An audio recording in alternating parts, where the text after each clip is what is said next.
I know my Redeemer lives. I know my Redeemer, He lives. All of creation testify this.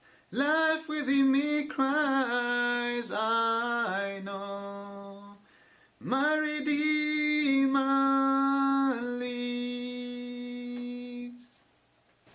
Je suis très content d'être devant la face de notre Seigneur tous ensemble pour célébrer, pour louer, pour adorer, pour élever le nom du Seigneur. Aujourd'hui, le Seigneur a mis dans mon cœur un message d'un chant nouveau. Chante un chant nouveau au Seigneur. Chante un cantique nouveau au Seigneur. On va lire en Job chapitre 19, au verset 25 pour commencer. Job chapitre 19, verset 25. Job 19, 25. Mais je sais, moi, que mon défenseur est vivant. Il se lèvera sur la terre pour prononcer le jugement. Je vais répéter encore. Mais je sais, moi, que mon défenseur est vivant. Il se lèvera sur la terre pour prononcer le jugement. Mon défenseur, mon rédempteur, mon libérateur est vivant. La chanson que je viens de chanter, c'est un chant par une artiste de gospel, Nicole Simalen. Et j'ai entendu son témoignage il y a quelques jours. Puis je connais le chant depuis longtemps, mais je ne savais pas le témoignage derrière ce chant. Et elle disait que elle connaît, et depuis longtemps, depuis qu'elle est chrétienne, elle savait que le Seigneur est capable, que le Seigneur est fidèle, que Dieu avait fait beaucoup de choses dans sa vie, malgré les temps difficiles, les moments difficiles dans sa vie.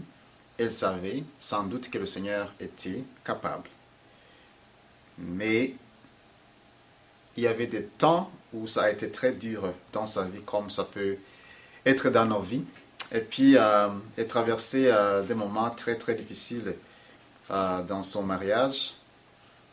Et je ne me souviens pas si c'était son deuxième mariage ou ce qui s'était passé, mais elle disait qu'il y avait un grand problème et elle croyait que le Seigneur n'était pas capable de résoudre ou d'amener la paix ou la solution, donc dans ce qui concerne des relations ou le mariage. Et elle se disait, le Seigneur est capable, mais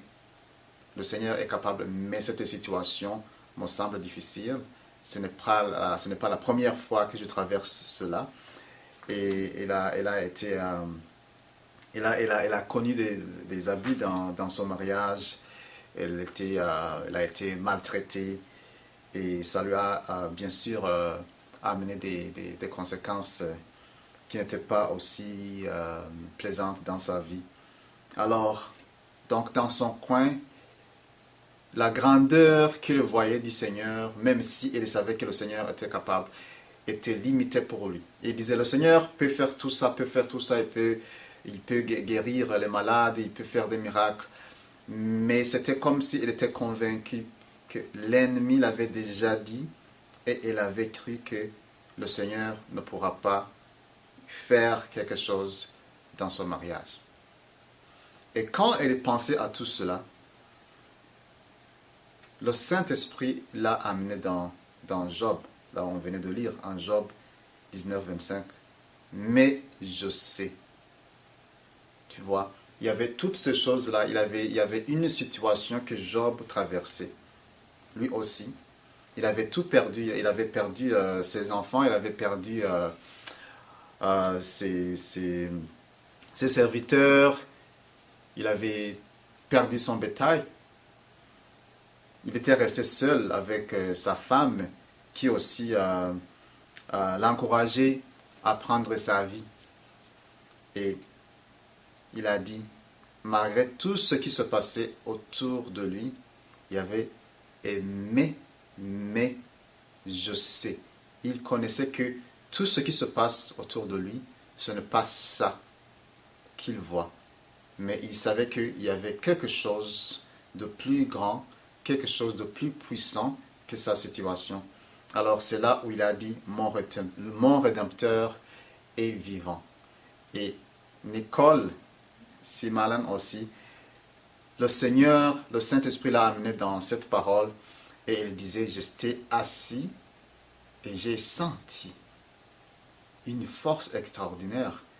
J'ai senti un chant dans mon cœur qui dit, mais pourquoi? Pourquoi est-ce que je suis très inquiète? Pourquoi est-ce que je crois à ce que l'ennemi m'a dit aujourd'hui que le Seigneur n'est pas capable de me délivrer? Pourquoi est-ce que je crois au mensonge de l'ennemi? Et puis elle a pris une guitare, elle a commencé à jouer. Quand elle a commencé à jouer, quand elle a pensé à ces paroles, et puis la chanson est venue, elle a commencé à dire, I know my Redeemer lives. Et puis cette chanson, elle a commencé à chanter, puis elle a écrit la chanson.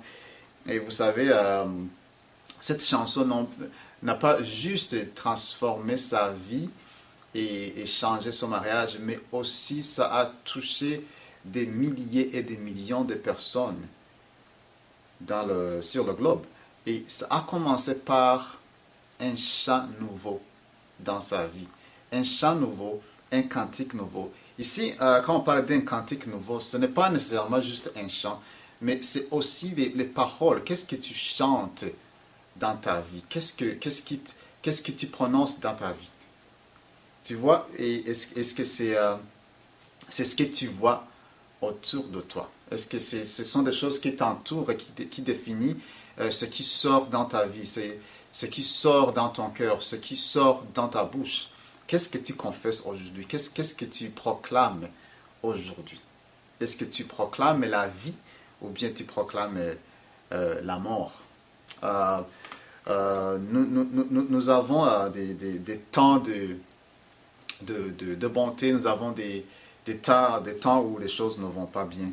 Est-ce que nous confessons ou bien nous proclamons ce que nous voyons physiquement, ou bien il y a une connexion spirituelle qui nous donne un chant? Qu'est-ce qui est au fond de ton cœur aujourd'hui? Comme je disais, quand Job a déclaré « Mon Rédempteur est vivant », tout était mort dans sa vie. Il n'y avait pas de vie, il n'y avait pas de vie. Et tout de même au commencement, quand Dieu a créé, il y avait du chaos. Mais Dieu a prononcé la vie, là où il y a le chaos. Donc, comme Job avait tout perdu, et il a proclamé. Il a proclamé. Pour moi, ce que Job a dit, mon Rédempteur est vivant, c'est un chant nouveau qui est venu au fond de son cœur. Et il a prononcé des paroles de vie. Et pendant ces temps d'action de grâce, parfois on peut se demander qu'est-ce que vraiment je vais dire au Seigneur. J'aurais aimé qu'on soit pendant le confinement, qu'on soit ensemble. Ça c'est vraiment limité de ce que le Seigneur peut faire. Et aussi c'est limiter nos louanges au Seigneur. Parce que les gens qui ont proclamé, qui ont chanté, que nous voyons dans la Bible, ce n'est pas parce que la situation était comme ils voulaient. Nous voyons Paul et Silas qui ont chanté des louanges.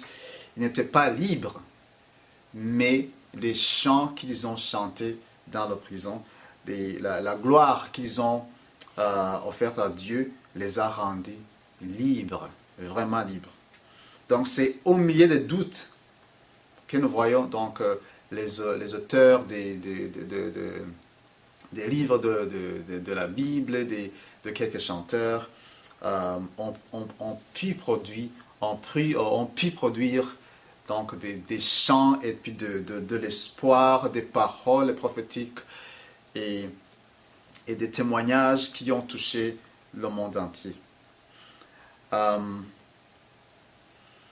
Donc la situation de Job que je parlais ici, quand il a dit « Mon Rédempteur est vivant », donc nous avons vu que sa situation était catastrophique. Il n'a pas attendu pour dire quand les choses vont aller bien, alors là, je pourrai chanter. Quand j'aurai du temps, quand la situation va changer, et quand le Covid ne serait plus, et là, je pourrais faire ça et ça et ça. Quand nous serons capables de nous rassembler, et là, nous pourrons chanter des louanges. Quand nous serons, quand le temps, je vais te dire aujourd'hui que le temps de chanter un cantique nouveau, c'est aujourd'hui. N'attends pas que les situations changent, mais ce cantique nouveau que tu vas chanter va changer les situations. Amen. Alors que, comme on disait, que ce soit Job ou bien que ce soit Nicole, des exemples que je vois ici, ils n'ont pas chanté ce qu'ils voyaient autour d'eux, mais ils ont chanté ce qu'ils voyaient dans l'esprit. Je voulais aussi qu'on puisse lire un psaume 96, là où on parle du chant nouveau. Psaume 96. Je voulais qu'on puisse lire les versets qui suivent là. Psaume 96. Chantez à l'Éternel un cantique nouveau. Chantez à l'Éternel, vous gens du monde entier.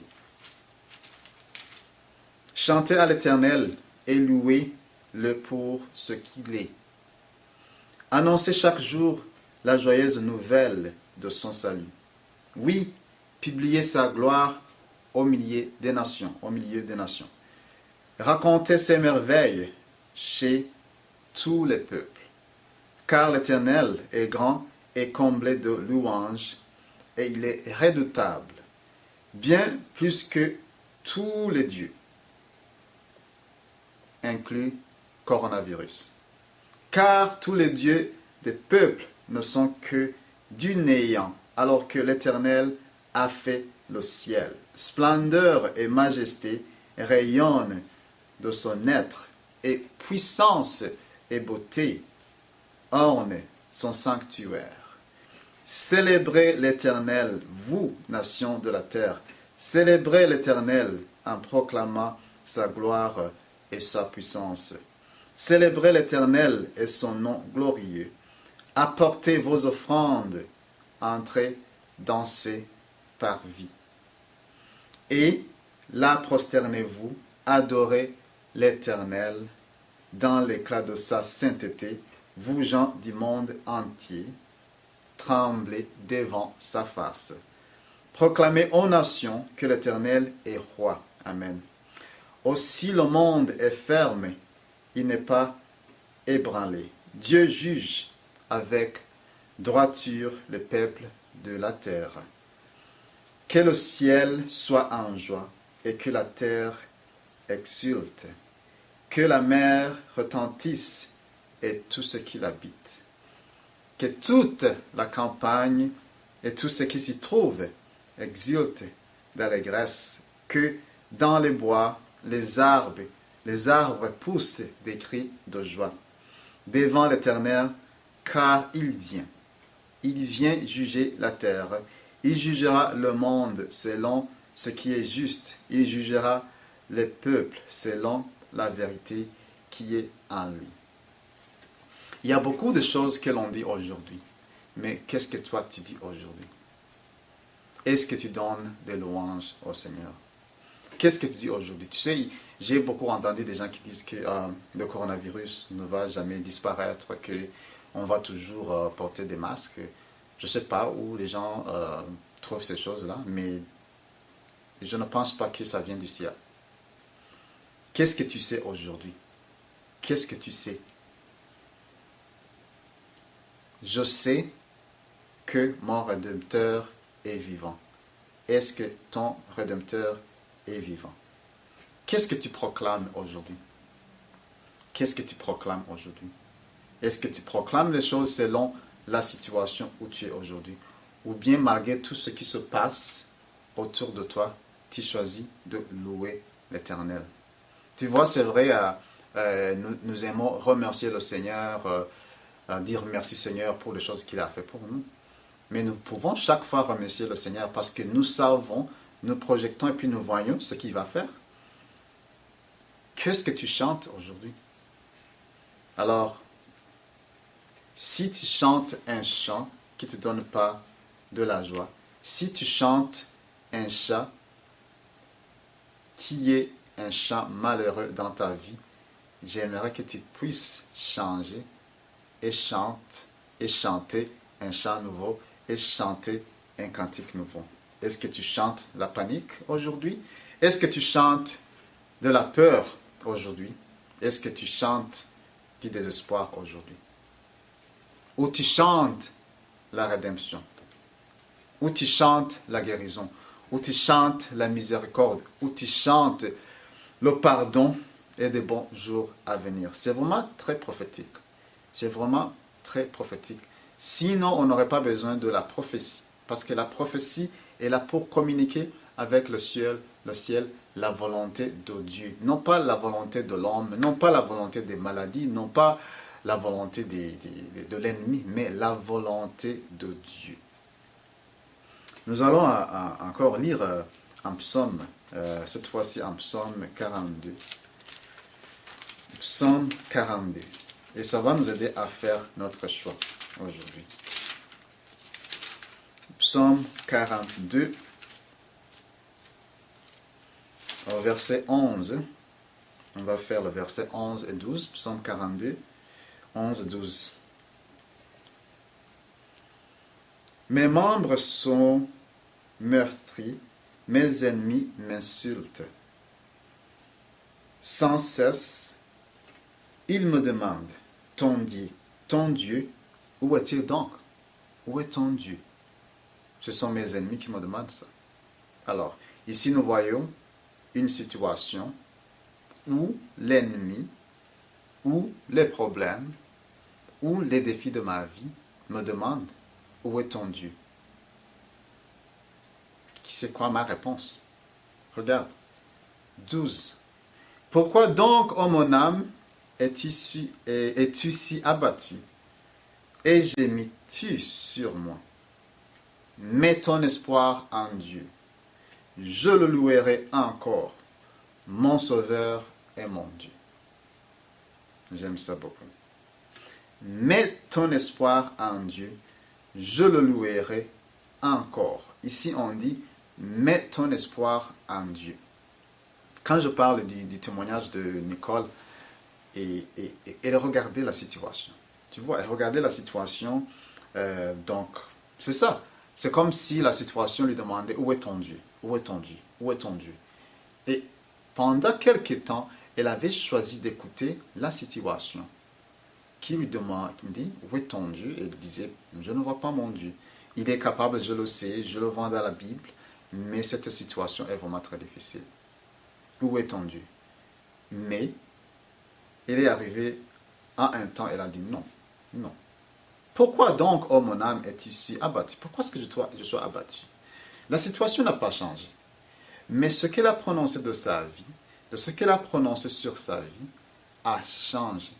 Et l'une des façons de changer des situations, c'est par avec des louanges, des remerciements au Seigneur. Et là, la Bible nous dit, mets ton espoir en Dieu.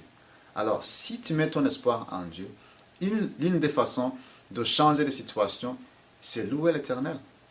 Ce n'est pas attendre que le Seigneur va faire quelque chose et puis là je vais le louer. Non, je vais louer l'Éternel.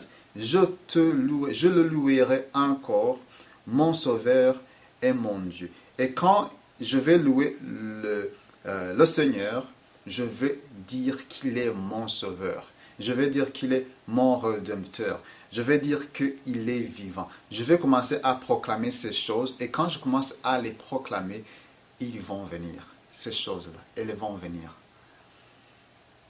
Ça va commencer à venir. Mais ça commence par ce que le Seigneur a mis dans mon cœur, que je proclame dans ma vie. Parce que l'ennemi veut nous écraser. Il veut que nous voyions rien que du désespoir. Alors, tu n'as pas besoin de savoir comment jouer à la guitare. Tu n'as pas besoin d'être un grand chanteur comme elle. Mais il y a un chant dans ton cœur. Si la Bible a dit « chante un nouveau cantique », c'est que le Dieu connaît que nous pouvons chanter. Tu peux dire « je ne sais pas comment chanter », mais il y a un chant en toi. Ça peut être un cri de joie, ça c'est un chant. Ça peut être des paroles prophétiques, ça c'est comme un chant. Parce que tu dis ça au Seigneur. Ça vient et c'est nouveau. Alors, parfois nous voulons enlever les défis. Parfois nous voulons enlever les défis pour voir Dieu. Je veux dire, je veux voir Dieu, alors il faut que ça s'enlève et puis je vais voir Dieu. Et quand je vois les défis, non, je ne vois pas Dieu. Mais parfois aussi, Dieu veut que nous puissions le voir au travers les défis. Donc, ce que nous voulons enlever pour voir Dieu, Dieu dit non, non, non, je veux que ça reste. Et je vais te montrer que tu es capable de me voir en traversant. Quand je traverse et quand je passe dans la vallée de l'ombre de la mort. La Bible dit quand je traverse, la Bible ne dit pas quand je reste, je traverse. Et là, je ne crains pas parce que je traverse. Quand je passe par le feu, les eaux, je ne vais pas avoir peur parce qu'il est avec moi. La Bible ne parle pas de rester, mais il parle de traverser. On ne traverse pas. Et quand on traverse, on ne s'inquiète pas. Quand on traverse, on chante. Quand on traverse, on n'a pas peur. Alors maintenant, tu traverses. Et quand tu traverses, tu chantes un cantique nouveau. Alors, comme je disais, Dieu veut que nous puissions le voir au travers ces défis. Il y a des gens dans la Bible qui ont vu Dieu au travers les moments comme ça. Comme Abraham, comme Daniel, comme Shadrach, Meshach et Abednego, comme Job, comme Paul et Silas, comme Jésus lui-même. Et aujourd'hui, le Seigneur veut que tu puisses traverser.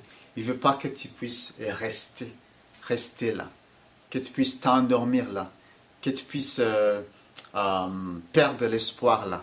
Mais il veut que tu puisses chanter un cantique nouveau au Seigneur. C'est comme ça que nous allons remercier le Seigneur.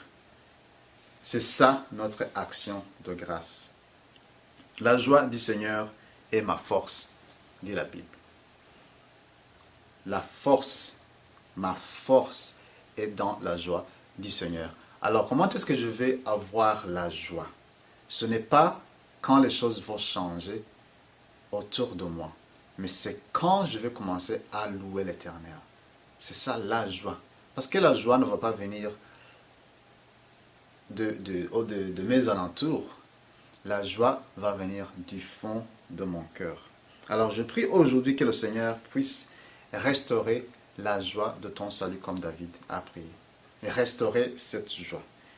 Et savoir que ton Rédempteur est vivant, que ton Libérateur est vivant, que ton Défenseur est vivant.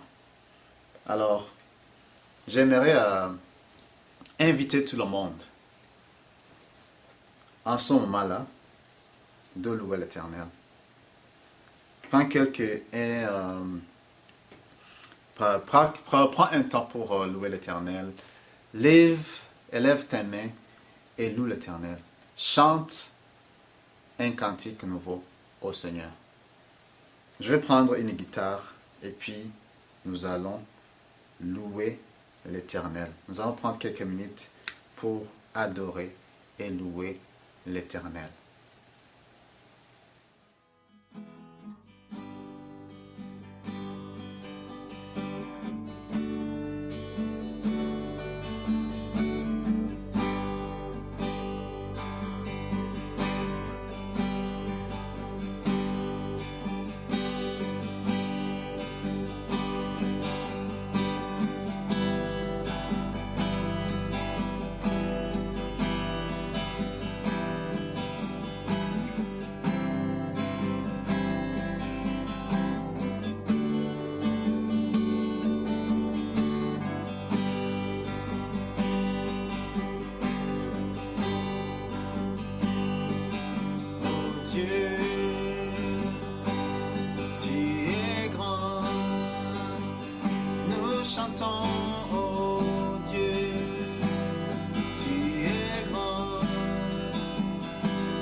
Chantons